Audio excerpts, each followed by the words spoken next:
उत्तर प्रदेश में चुनावी बिगुल जो है बज चुका है और चुनावी शंखनाद शुरू हो गया है।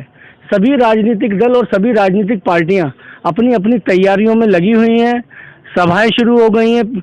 अगर हम भाजपा की बात करें तो प्रधानमंत्री नरेंद्र मोदी की रैलियां शुरू हो गई हैं। अखिलेश यादव की जनसभाएं जगह जगह हो रही हैं। तो कहीं ना कहीं अब उत्तर प्रदेश का जो चुनाव है वो अपनी पीक पर है। और उत्तर प्रदेश के चुनाव के साथ अगर हम बात करें बदायूं के बारे में हमने आपको पहले भी बताया है कि आरंभ से समाजवादी पार्टी का गढ़ रहा है बदायूं, और बदायूं की सभी सीटें कभी समाजवादी पार्टी की हुआ करती थी। अति विशिष्ट जिलों में बदायूं की गिनती हुआ करती थी। लेकिन 2017 के बाद जब भाजपा की लहर आई तो भाजपा की लहर आने के बाद बदायूं का ये जो समाजवादी पार्टी का किला था वो ढह गया और बदायूं की सभी सीटें जो हैं वो भाजपा ने जीत ली, सिवाय सहसवान की सीट के। अगर हम प्रदेश की बात करें तो उसमें बदायूं बड़ी अहम कड़ी माना जाता है राजनीति में। और बदायूं की भी बात करें तो उसका जो केंद्र रहा है राजनीति का हमेशा सहसवान रहा है। सहसवान खुद में एक ऐतिहासिक जगह है। पूर्व में जिला रह चुका है। ब्रिटिश शासन में यहाँ पर कलेक्ट्रेट हुआ करती थी और उसके बाद अब जब अंग्रेजी हुकूमत यहाँ से गई तो फिर बदायूं को उसका जिला घोषित कर दिया गया। तो सहसवान हमेशा से बदायूं की राजनीति की चर्चा का केंद्र रहा है। बड़े बड़े जो हमारे देश के राजनेता हैं यहाँ से चुनाव लड़ चुके हैं। पूर्व में मुलायम सिंह यादव जब रक्षा मंत्री बने तो समाजवादी पार्टी से यहाँ से टिकट जीतकर चुनाव लड़े थे। तो अब अगर हम सहसवान की बात करें तो सहसवान एक इस वक्त बड़ी चर्चित सीट है। उसका एक कारण है, मुख्यमंत्री योगी आदित्यनाथ ने पूरे बदायूं जिले की जब रैली की बात आई तो सहसवान को चुना। कहीं ना कहीं उसका कारण ये है कि 5 की 5 सीट भारतीय जनता पार्टी ने 2017 के इलेक्शन में जीती, लेकिन सहसवान वो इकलौती सीट थी कि भाजपा उसको तब भी नहीं जीत पाई जब मोदी लहर थी और योगी लहर थी। अगर इस वक्त हम समाजवादी पार्टी की बात करें, मुलायम सिंह का हमेशा से गढ़ रहा समाजवादी पार्टी का। ओमकार सिंह यहाँ से लगातार विधायक बनते हुए आए हैं। उसके बाद एक दौर ऐसा भी आया कि मुलायम सिंह खुद यहाँ से चुनाव जीते, फिर डीपी यादव आए, डीपी यादव यहाँ से चुनाव जीते। तो हमेशा से ये भी सीट यादव बहुल सीट रही है।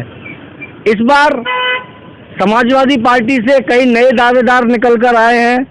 अगर हम सहसवान की बात करें तो हाजी नूरुद्दीन पूर्व नगर पालिका चेयरमैन रह चुके हैं। उनके चेयरमैनी का जो कार्यकाल रहा है लोगों ने उसकी बड़ी सराहना करते हैं लोग, और लोगों का ये मानना है कि जो लोग काम में विश्वास रखते हैं, विकास की बात करते हैं, उन्हीं को चुनाव लड़ना चाहिए और उन्हीं को प्रतिनिधित्व करना चाहिए। तो इस वक्त हम लोग सहसवान आए हुए हैं। हाजी नूरुद्दीन साहब भी समाजवादी पार्टी से टिकट मांग रहे हैं और दावेदारी उन्होंने अपनी ताल ठोक दी है। जनसभाएं शुरू हो गई हैं। आज में उनके कार्यालय पर हम लोग आए हुए हैं। बोलना तो है कि और सहारा की टीम आज यहाँ पहुँची है। चलिए हाजी नूरुद्दीन साहब से बात करते हैं। लिए आए हैं और जिन्होंने ये मांग की है कि आप भी समाजवादी पार्टी से टिकट की दावेदारी घोषित कीजिए। जो लोग उनके चहीते जो लोग हैं जो चाहते हैं कि वो चुनाव जीतें, और आज देखिए काफ़ी यहाँ लोग मौजूद हैं। चलिए पहले तो सब उन लोगों से बात करते हैं। हाजी जी से हम बाद में बात करेंगे। आज आप लोग यहाँ पर सब एकत्रित हुए हैं, क्या डिमांड है, क्या मांग है आप लोगों की? सहसवान से हाजी नूरुद्दीन साहब को सपा का टिकट मिलना चाहिए और इनकी जनता में मांग है ये यहाँ पर निश्चित चुनाव जीतेंगे जी। अब हाजी नूरुद्दीन साहब के छोटे भाई हैं शाहबुद्दीन भाई, मैं उनसे बात करता हूँ। जी, क्या आपकी क्या मांग है? हमारी ये मांग है यहाँ पर हाजी नूरुद्दीन को टिकट देना चाहिए। यहाँ पर जो है मुस्लिम इलाका है और इन्हीं की ही मांग है। यहाँ के ये लोकल के आदमी होने की वजह से यहाँ पर इनका जो है एक जो मतलब कार्य है और काम है, लोगों से जुड़ना है, उठना है, बैठना है। बाहर वाले के तो बाहर के हैं, सब इधर उधर अपने देखते पड़ते हैं। इन्हें तो हर टाइम यहीं पर ही है, जमीन से जुड़े हुए नेता हैं ये। आपका क्या कहना है इस बारे में? मेरी ये राय है, जब चुनाव का समय होता है, चुनाव का टाइम आता है तो ये नेता लोग आते हैं बाहर से, चुनाव के टाइम में जो है जीत के फिर जो है वापस चले जाते हैं। हमें चाहिए जमीनी स्तर का जो है नेता चाहिए। दूसरी बात ये है कि विकास जो है हाजी नूरुद्दीन साहब जो चेयरमैन रहे हमारे जो है चेयरमैन साहब, इन्होंने जो है ऐसा विकास कराया कि आज जनता जो है इन्हें पुकार रही है और जनता जो है इनकी जो है मतलब करीब दूरी जो है बनाती जा रही है इनके लिए। और जनता यही चाह रही है कि 113 विधानसभा सहसवान से हाजी नूरुद्दीन साहब का जो है टिकट हो। आदरणीय अखिलेश भैया से भी मेरा निवेदन है और आदरणीय सलीम इकबाल शेरवानी साहब से भी मेरा यही कहना है कि जो है इसका सीट का सर्वे कराएं और हाजी नूरुद्दीन साहब को जो है इसका टिकट दें। आप जो है मेरी बहुत बहुत इसकी जो है शुभकामनाएं देता हूं मैं आपको, और जो है मेरी जो है बहुत बहुत इसका जो है आभारी रहूंगा। हाजी नूरुद्दीन साहब को जो है इसका जो है टिकट दें आप। तो ये तो थी लोगों से बात। अब हम चलते हैं खुद हाजी नूरुद्दीन साहब की तरफ और उनसे बात करते हैं। सबसे पहले तो हाजी जी, बोलना तो है कि टीम की तरफ से और सहारा की तरफ से हम आपका बहुत बहुत स्वागत करते हैं। जी, आप सहारा की तरफ से आए, मैं आपका स्वागत करता हूं और मैं आपको धन्यवाद देता हूं कि आप मेरे पास आए और मेरी बात को हमारे राष्ट्रीय अध्यक्ष जी अखिलेश यादव जी को भी तक पहुंचेगा और हमारे माननीय सलीम इकबाल शेरवानी साहब के केंद्रीय मंत्री भारत सरकार, उनको भी ये अवगत आपके ज़रिए कराएंगे। मैं देखिए, हमेशा सन 84 से माननीय सलीम इकबाल शेरवानी साहब से जुड़ा हुआ हूँ और मैंने हमेशा वो एक ईमानदार और उनकी छवि पूरे भारत में उनकी एक छवि है। उन्होंने जब वो एमपी रहे, 5-6 बार रहे एमपी, कांग्रेस से भी रहे, समाजवादी से भी एमपी रहे, उनका टिकट काटा गया, हम लोगों को बड़ा दुख हुआ। उसके बाद में शेरवानी साहब कांग्रेस से इलेक्शन लड़े 2019 का और उसमें सफलता नहीं मिली, इसलिए कांग्रेस का जो हाल है वो इस टाइम ठीक नहीं है, लोग जुड़े हुए नहीं हैं। समाजवादी से लोग, यहाँ के लोग जुड़े हुए हैं। पूरे उत्तर प्रदेश आज अखिलेश यादव जी को याद कर रहा है और कह रहा है कि अखिलेश यादव को यहाँ का, हमें उत्तर प्रदेश का मुख्यमंत्री चाहिए। रैलियां में अथम भीड़ आ रही है। रथ यात्रा जो चला रहे हैं हमारे माननीय राष्ट्रीय अध्यक्ष जी, उनके भीड़ इस कदर है कि मतलब लोग इतना उनसे प्यार कर रहे हैं और मैं समझता हूँ कि माननीय अखिलेश यादव जी यहाँ के मुख्यमंत्री उत्तर प्रदेश के बनेंगे। और यहाँ जो अब तक सरकारें रही, उन्होंने झूठे वायदे किए, लोगों को झूठे बातें करके उनको ठगा, वोटों से ठगा। और यहाँ हैं हमें। हाजी जी, हमारे आपसे कुछ सवाल हैं, तो चलिए पहले हम लोग जरा बैठे हैं, साथ में बोलना तो है कि टीम से सुल्तान साहब क्या सवाल था आपका, आप बताइए। 2022 के चुनाव को किस रूप में देखना चाहते हैं? देखिए, 2022 में देखिए, मैं हमेशा यहाँ मैं चेयरमैनी यहाँ रहा, 5 साल मैंने चेयरमैनी की और मैंने गरीबों की और गरीबों के लोगों की हमदर्दी की, गरीबों का काम किया, गरीबों की सड़कें बनवाई। यहाँ जो आरओ है पानी का, एक मैंने मस्जिद पे लगवाया तो एक मंदिर पे लगवाया। यहाँ की जो हमारे हिंदू भाइयों की जो मतलब मोहल्ले थे, उनमें सबसे पहले मैंने सड़क बनवाई। यहाँ का इतिहास रहा है कि यहाँ हिंदू मुस्लिम एकता का ये प्रतीक है और मैं समझता हूँ कि देखिए, झूठ बोलकर यहाँ जो बीजेपी ने राजनीति की है, धोखा देकर राजनीति की है और उन्होंने वोट हासिल किया है। और मैं समझता हूँ अब यहाँ की जनता बीजेपी से बहुत ही नाराज है और आने वाले वक्त में 2022 का इलेक्शन हमारे माननीय अखिलेश यादव यहाँ के मुख्यमंत्री बनेंगे। चाहता हूँ कि देखिए, हमारे माननीय सलीम इकबाल शेरवानी साहब जो भारत सरकार में विदेश मंत्री भी रहे, स्वास्थ्य मंत्री भी रहे, उनकी एक ईमानदारी थी, उनकी छवि जो है वो एक ईमानदारी की है। मैं उनसे 84 से जुड़ा हुआ हूँ। मैंने जो भी कुछ सीखा है वो माननीय सलीम इकबाल शेरवानी साहब से जीता है। मैं काम पे यकीन करता हूँ। मैंने देखा जब एमपी थे वो और मंत्री थे तो यहाँ के बदायूं के लोग जाते थे, उन्होंने कभी ये नहीं पूछा कि तुम्हारा नाम क्या है। उन्होंने कहा, हमेशा ये कहा बदायूं से आए तो उनका जो भी काम हुआ लोगों का करा, चाहे वो हॉस्पिटल का काम हो, चाहे एडमिट कराने का काम हो या कोई सड़कों का काम हो, नल का काम हो, उन्होंने उसको पूरा किया। इसीलिए मैं चाहता हूँ, मैंने सहसवान में विकास किया है और यहाँ की लोगों की मांग है कि मैं यहाँ से एमएलए का इलेक्शन लड़ूं और मैं चाहता हूँ कि मुझे यहाँ से माननीय अखिलेश यादव साहब जो हमारे राष्ट्रीय अध्यक्ष जी हैं वो यहाँ का सर्वे कराएं और यहाँ देखें कि यहाँ 1,35,000 यहाँ मुसलमान हैं और यहाँ मुसलमान हमेशा एमएलए रहा है। यहाँ से हमारे ये नवाब साहब हैं, वो कांग्रेस से यहाँ एमएलए रहे, मीर साहब थे वो एमएलए रहे, और इसके बाद समाजवादी निर्दलीय लड़े तो भी मतलब यहाँ के एमएलए मीर साहब रहे। तो मैं चाहता हूँ कि यहाँ मुस्लिम को टिकट मिले ताकि यहाँ की सीट निश्चित जीते। यहाँ पर जो भी है, यहाँ गांव-गांव में, चाहे वो हमारे यादव भाई हैं, उनके गांव में 2-2 पार्टी बना रखी हैं। कई बार के ये एमएलए हैं, माननीय सलीम इकबाल शेरवानी 2017 में आए, हमने बहुत दिल और जान से, और शेरवानी साहब ने उनकी जो छवि है उसको मतलब गांव-गांव जाकर मुस्लिम बाहुल क्षेत्र में घूमे और उनको यहाँ से 2017 में इलेक्शन जिताया। और इसलिए जिताया, यहाँ पूरे मंडल में एक ही सीट मतलब माननीय सलीम इकबाल शेरवानी के प्रयास से यहाँ की सीट जीती और यहाँ के ओमकार सिंह साहब विधायक बने।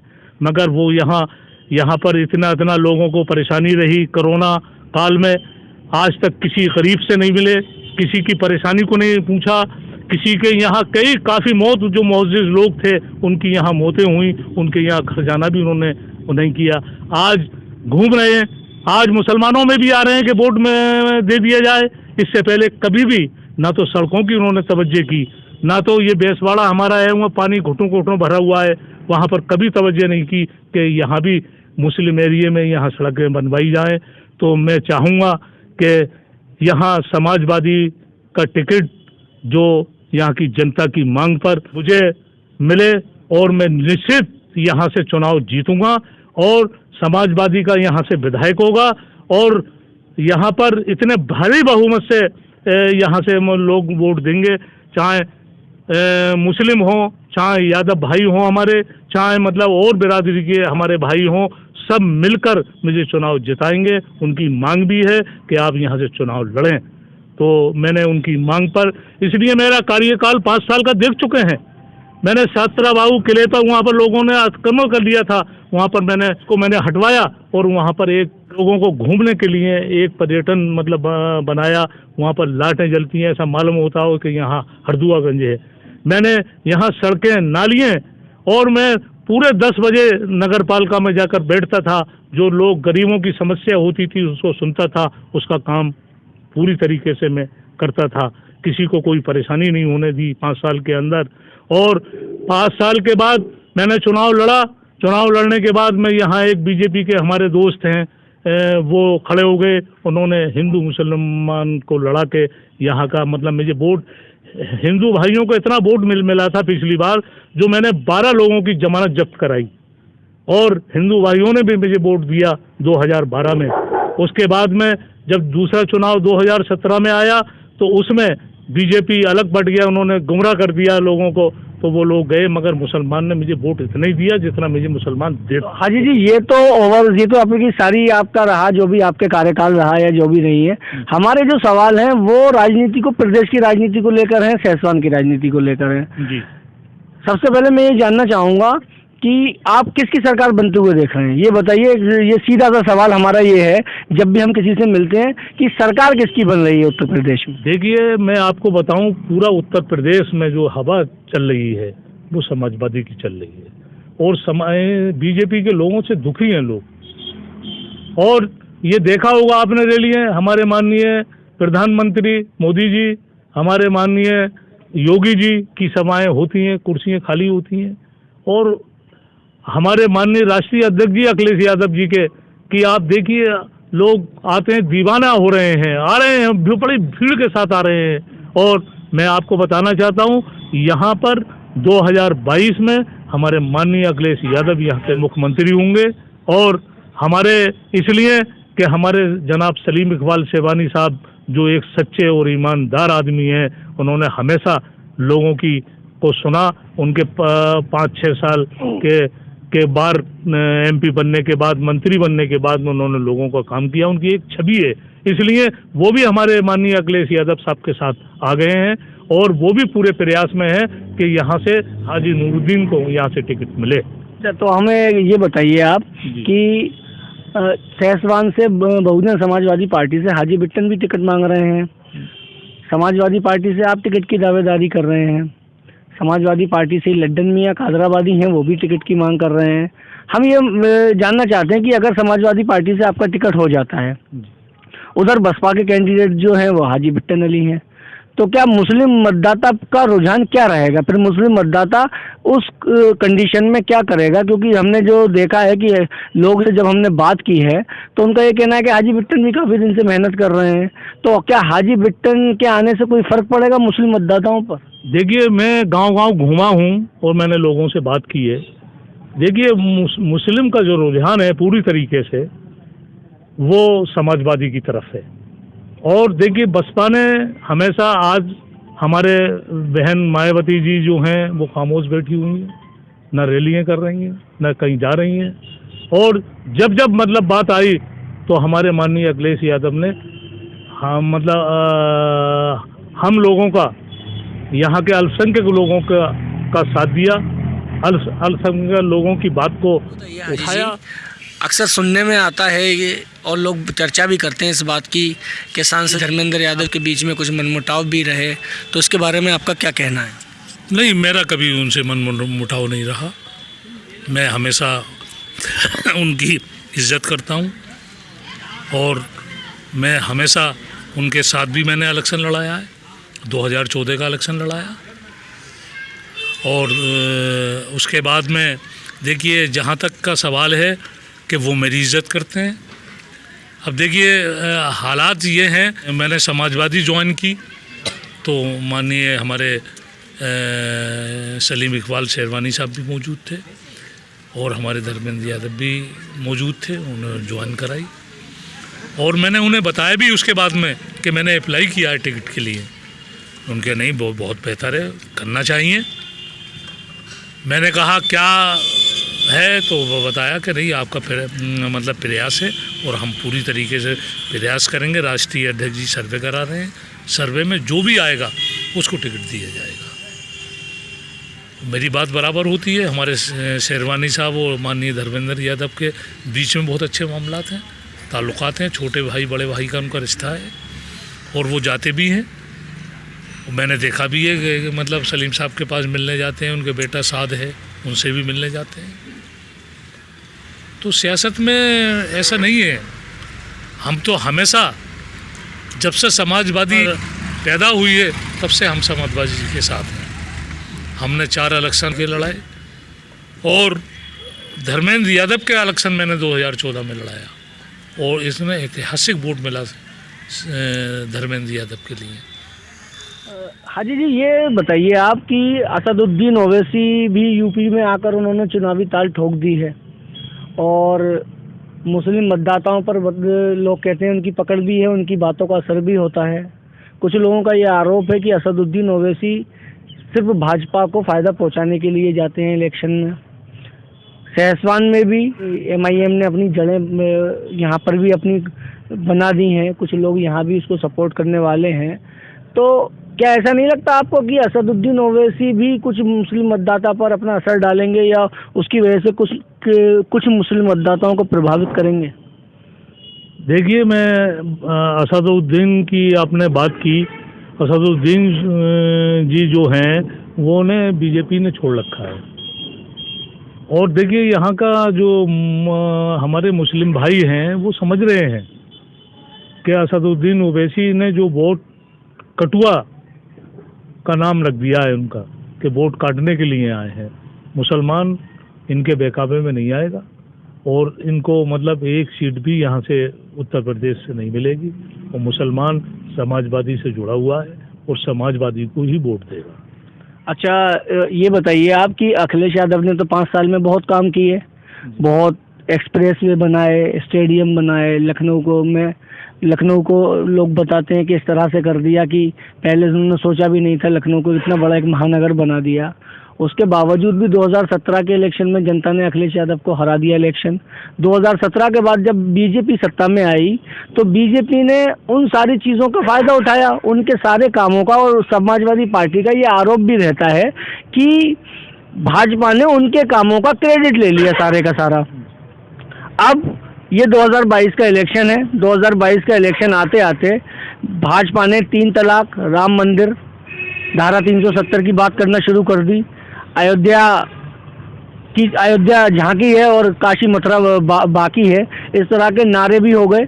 अभी कुछ दिन पूर्व धर्म संसद एक लगाई गई रायपुर में और हरिद्वार में, जहां पे एक विशेष संप्रदाय को लेके बड़ी बड़ी तीखी टिप्पणियां की गई, नरसंहार की बात की गई और वो मुद्दा काफ़ी उठाया गया।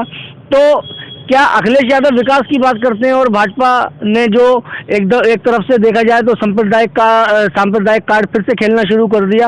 आपको क्या लगता है कि सांप्रदायिकता पर विकास भारी पड़ेगा? जी, मैं आपको बताऊं, हमारे माननीय अखिलेश यादव जी ने जो विकास किया है, चाहे वो रेलवे जो लखनऊ में बनाई है, वो हमारे माननीय अखिलेश यादव की देन है। 100 नंबर जो पुलिस की थी, वो भी हमारे माननीय अखिलेश यादव की देन है। जो ये एम्बुलेंस है, ये भी हमारे अखिलेश यादव की देन है। ये लोग नाम को बदलने पर रुके हुए हैं और हिंदू मुसलमानों को लड़ाने के लिए। अब इनके बहकावे में ना हमारे हिंदू भाई आए ना मुस्लिम आए, इनके बहकावे में नहीं आएगा। और देखिए, ये हमेशा जो हमारे माननीय अखिलेश यादव ने जो विकास किया था, उसका शिलान्यास पे लगे हुए हैं। शिलान्यास पे शिलान्यास, और बनाए हुए अखिलेश यादव के शिलान्यास ये कर रहे हैं। तो मैं बताऊं आपके लिए, देखिए, ये इनकी अब चलने वाली नहीं है। अच्छा, ये बताइए हाजी जी कि समाजवादी पार्टी का ये गढ़ रहा है बदायूं जिला। जी जी जी, बिल्कुल। 6 की 6 सीटें जो है वो समाजवादी पार्टी की हुआ करती थी। 2017 के इलेक्शन में जो मोदी लहर आई और सारी की सारी सीटें यहाँ से भाजपा ने जीत ली, सिवाय सहसवान की सीट के। उस वक्त ओमकार सिंह यादव यहाँ से फिर से चुनाव जीत गए। समाजवादी पार्टी को ओमकार सिंह यादव पे भरोसा भी करती है और कहीं ना कहीं उनको राज्य मंत्री का तोहफा भी दिया था पिछली सरकार में। लेकिन अब जिस तरह के जो हालात हुए हैं, अगर हम बात करें समाजवादी पार्टी की भूमिका की आजम खां मामले में, तो आजम खां के लोगों का ये कहना है कि समाजवादी पार्टी को जितनी मुखरता से, जितने सही तरीके से आजम खां साहब के साथ खड़ा होना था, समाजवादी पार्टी उस तरह से खड़ी नहीं हुई। बात करते हैं मुस्लिम मतदाता की ये शिकायत है। अब जो मुस्लिम मतदाता अब यहाँ पर समाजवादी पार्टी से थोड़ा सा नाराज भी था, उसके बाद शेरवानी साहब समाजवादी पार्टी से जुड़े और मुस्लिम मतदाताओं की थोड़ा सी नाराजगी कम हुई। समाजवादी सलीम शेरवानी साहब ने हमेशा बात की है मुस्लिम मतदाताओं की और लोगों की बात की है, हमेशा से हिंदू मुस्लिम को जोड़कर चले हैं। उनकी छवि एक सेकुलर नेता की रही है। अब आपके सहसवान से भी अगर मुस्लिम कैंडिडेट की अगर दावेदारी की बात करें तो लड्डन मियाँ कादराबादी भी टिकट मांग रहे हैं, उनके भी हमने होर्डिंग पोस्टर देखे हैं और आप भी मांग रहे हैं। तो अब पार्टी ऐसे में पार्टी कंफ्यूज नहीं हो जाएगी कि 2 मुस्लिम मतदाताओं को 2 मुस्लिम उम्मीदवारों से बेहतर है कि किसी यादव को टिकट दे दिया जाए? देखिए, जहाँ तक आपने लड्डन का सवाल किया, तो लड्डन ने पैसा जरूर पैदा कर लिया है, मगर पैसे से वोट नहीं मिलता। जो जमीन से जुड़ा हुआ होगा, जो लोगों की खिदमत करता होगा, गरीबों के दुख दर्द में शरीक होता होगा, अब जमाना वो ख़त्म हो गया। जैसे पैसे वाले आ जाते थे, हमारे ऊपर खड़ा कर देते थे, वो यहाँ के रहने वाले भी नहीं है, वो कादराबाद के रहने वाले हैं और संभल विधानसभा में उनका गांव आता है। गिन्नौर विधानसभा जो आती है संभल में आती है। तो यहाँ से जो है, मैं यहाँ का लोकल मतलब रहने वाला हूँ और मैंने जब से मैं इलेक्शन जीता हूँ, मैंने यहाँ एक ऑफिस खोला है और बराबर मैं 10 बजे आ जाता हूँ और लोगों की समस्या सुनता हूँ और लोगों का जो भी काम होता है मैं उसको पूरी प्रायोरिटी से गरीबों का के दुख दर्द में जो गरीबों के काम के लिए पूरा अंजाम देता हूँ। लड्डन मियाँ का जहाँ तक सवाल है, वो दिल्ली में रहते हैं, आ जाते हैं, उनके पेट्रोल पंप वगैरह है, तो पेट्रोल पंप थोड़ी मतलब वोट दे देंगे भाई, वोट तो जनता देगी। और दूसरी बात ये है, आज तक राजनीति में नहीं आए, कोई इलेक्शन नहीं लड़ा, गांव के प्रधानी का इलेक्शन नहीं लड़ा, उनके भतीजे लड़े थे, वो इलेक्शन हार गए। अच्छा, तो ये तो लड्डन मियाँ साहब की बात हुई। मैं आपसे ये जानना चाहता हूँ, सहसवान में डीपी यादव भी आ रहे हैं, ताल ठोक दिए। 7 जनवरी को, आगामी 7 जनवरी को उनका एक रोड शो होने वाला है और उसके बारे में वो रोड शो बड़ी चर्चा में है कि बहुत लंबा चौड़ा रोड शो होगा। तो अब डीपी यादव भी इलेक्शन में आ गए हैं और तो आपके हिसाब से ये जो सहसवान का जो मुकाबला होगा वो किन पार्टियों के बीच में होना चाहिए? ये मुकाबला दो पार्टियों के बीच में होगा, द्विपक्षीय होगा, त्रिकोणीय होगा, कि क्या आप क्या कहना चाहते हैं इसके बारे में? मैं बताऊं, डीपी यादव यहाँ के पूर्व विधायक भी रहे हैं और डीपी यादव की पत्नी जो है बिसोली से विधायक रह चुकी हैं। और डीपी यादव का जहाँ तक सवाल है, उनकी यहाँ कोठी भी है, मकान भी है। और मैं समझता हूँ कि बीजेपी से भी यादव भाई हमारे यहाँ से प्रत्याशी कई लोग हैं, यादव भी हैं। और हमारे डीपी यादव साहब भी मैंने सुना है वो इलेक्शन चुनाव यहाँ से लड़ेंगे। तो ओमकार सिंह भी यादव हो गए, हमारे यादव भाई हो गए, डीपी यादव भी यादव भाई हो गए। और हमारे चाहे वो दीपक यादव हों, चाहे वो राजेश यादव हों, वो भी यादव हैं। तो यहाँ से देखिए, मैं समझता हूँ यादव भाइयों में उनका काफ़ी एक रसूख है। और उनकी पत्नी 2017 में खड़ी हुई थी, 56,000 वोट मिले उनको। तो मैं समझता हूँ यहाँ से यादव भाइयों का वोट, उनकी हर गांव में पार्टी बन गई है। नाराज हैं मौजूदा विधायक से, उनके लड़के से नाराज हैं। और डीपी यादव साहब जो हैं वो मतलब यहाँ गांव में उनकी पार्टी हैं, लोग हैं। तो मैं ये कहता हूँ चुनाव बंटवारा तो होगा यादव भाइयों में हमारे चुनाव में, मगर मैं दावे के साथ कहता हूँ कि मुसलमान भाइयों का बंटवारा सहसवान में नहीं होगा। समाजवादी को वोट देंगे। अगर मुस्लिम कैंडिडेट आता है तो यहाँ से निश्चित तौर से यहाँ से विधायक बनेगा। और ये सिर्फ टिकट मिलने की देरी है और यहाँ से विधायक निश्चित तौर पर यहाँ से विधायक होगा। और मैं ये दावे के साथ कह सकता हूँ। और जहाँ तक बात है ओमकार सिंह साहब की, अब निकल आए इलेक्शन में, देख रहे हैं 2-2 4-4 गाड़ियाँ लेके घूम रहे हैं, उनके बेटे घूम रहे हैं, वो घूम रहे हैं। तो इससे वोट नहीं मिला। लोगों में गए, मीटिंगें करी यहाँ पर, वहाँ वही 8-10 साल के बच्चे उनकी मीटिंगों में आ रहे, कोई समझदार आदमी मीटिंगों में नहीं आ रहा। इसलिए मैं समझता हूँ यहाँ से देखिए, अगर मुसलमान को टिकट यहाँ से मिला तो समाजवादी की सीट निश्चित जीतेगी और उत्तर प्रदेश में सरकार समाजवादी की बनेगी। और अगर सोच समझ के हमारे जहाँ तक मैंने सुना है, हमारे राष्ट्रीय अध्यक्ष जी ने सर्वे कराया है हर जगह हर सीट पर, अगर उन्होंने हमारे राष्ट्रीय अध्यक्ष जी ने समाजवाद किया तो निश्चित जो उनकी सोच है, ठाकुर को भी मिलना चाहिए, ब्राह्मण को भी मिलना चाहिए, मौर्य को भी मिलना चाहिए, यादव को भी मिलना चाहिए और मुसलमान को भी मिलना चाहिए। देखिए यहाँ 2 जगह हैं यहाँ पर, एक शेखुपुर विधानसभा है और एक सहसवान विधानसभा है। यहाँ से 1,25,000 वोट था, कम से कम 15,000 वोट यहाँ मुस्लिम क्षेत्र में बढ़ा है। तो 1,35,000 मुसलमान यहाँ वोटर है। अगर वोट मतलब ये नहीं दिया तो मैं ये बताता हूँ भाई के नाते बसपा को पसंद नहीं कर रहे हैं मुसलमान। मगर क्यों कि आजकल आप जानते हैं हर चीज़ में मतलब वाद है, यादववाद, ठाकुरवाद, ब्राह्मणवाद, मुस्लिमवाद, ये सब है। तो इसमें फिर मुसलमान का बंटवारा हो सकता है, ये बिल्कुल निश्चित बता रहा हूँ मैं आपके लिए। अच्छा हाजी जी, अब ये तो आपकी बात हुई विधानसभा की, हम बात करते हैं थोड़ी आपकी चेयरमैनी की। जी। लोगों से जब हम बात करते हैं, चर्चा करते हैं, तो जैसा कि आपने अपने वक्तव्य में भी कहा कि आप 10 बजे आपने अपने कार्यालय पर चले जाते थे। लोगों से हमने बात की, उनका कहना है कि जैसा भी आपका कार्यकाल रहा था वो बहुत बढ़िया रहा था। उस कार्यकाल में नगर पालिका को CCTV कैमरों से लेस किया गया, नूर पब्लिक पार्क का निर्माण हुआ, जगह जगह प्याऊ लगाए गए, जो हमारे ग्रामीण क्षेत्र से जो लोग आते हैं उनके लिए पानी की व्यवस्था की गई, शौचालयों का निर्माण किया गया और जो सड़कें जो थी वो सड़कें बहुत अच्छी बनाई गई। जब लोग शिकायत करते थे तो सड़क बन जाया करती थी। बहुत काम किए, लोग आज भी उस काम को याद करते हैं। तो ऐसा क्या है कि आपके इतने विकास के कार्य करने के बावजूद आपके अपोजिट जो आपके कैंडिडेट थे मीर हादी अली, वो इलेक्शन जीत गए, वो उनको चुनाव जनता ने जिता दिया। ऐसे क्या कारण, क्या वजह है? क्या सहसवान की जनता विकास को पसंद नहीं करती है? देखिए मैं बताऊं आपको, ये रोना उधोना मैंने कभी नहीं किया। मैंने हमेशा जज्बात के साथ काम किया। मैंने हमेशा मतलब एक किस्म के लोगों के साथ अगर जुल्म हो रहा है तो मैंने उसका संघर्ष किया। मैंने कभी वोट रो के वोट नहीं मांगे। जो मौजूदा चेयरमैन हैं, इन्होंने उनकी माता जी ने, उनकी मतलब जो मीर साहब की बीवी हैं, इनकी अच्छे मियाँ की बीवी हैं, जो इनके चचा हैं, उनकी बीवी जगह जगह रो रही थी कि हम चले जाएंगे, संभल चले जाएंगे, हमारे पास कुछ नहीं है।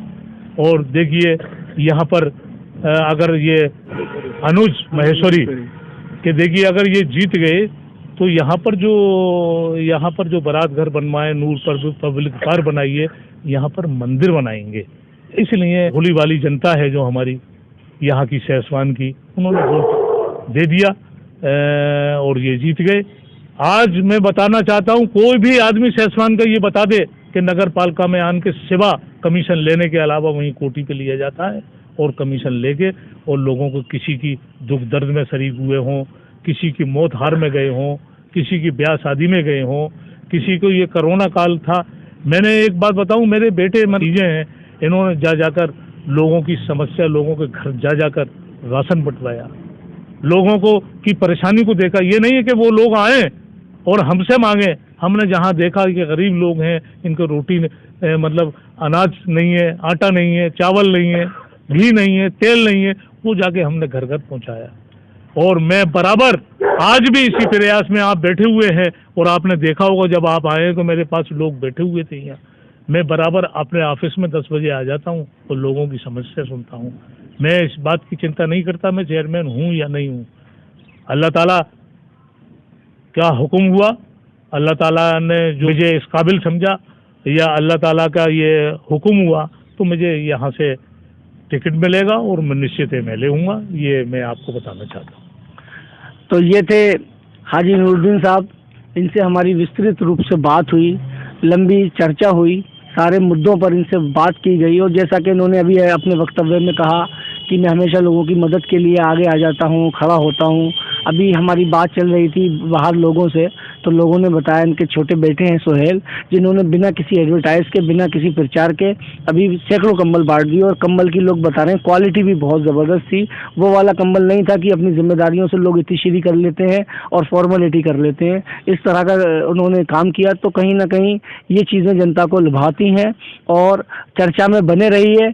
बदायूं के इलेक्शन के साथ साथ हम कोशिश करेंगे कि आसपास के क्षेत्र के सारे इलेक्शन को कवर कर सकें। बोलना तो है की टीम और सहारा की टीम हमेशा अपने काम में ईमानदारी से लगी रहेगी। हमारे साथ चर्चा में बने रहिए। धन्यवाद।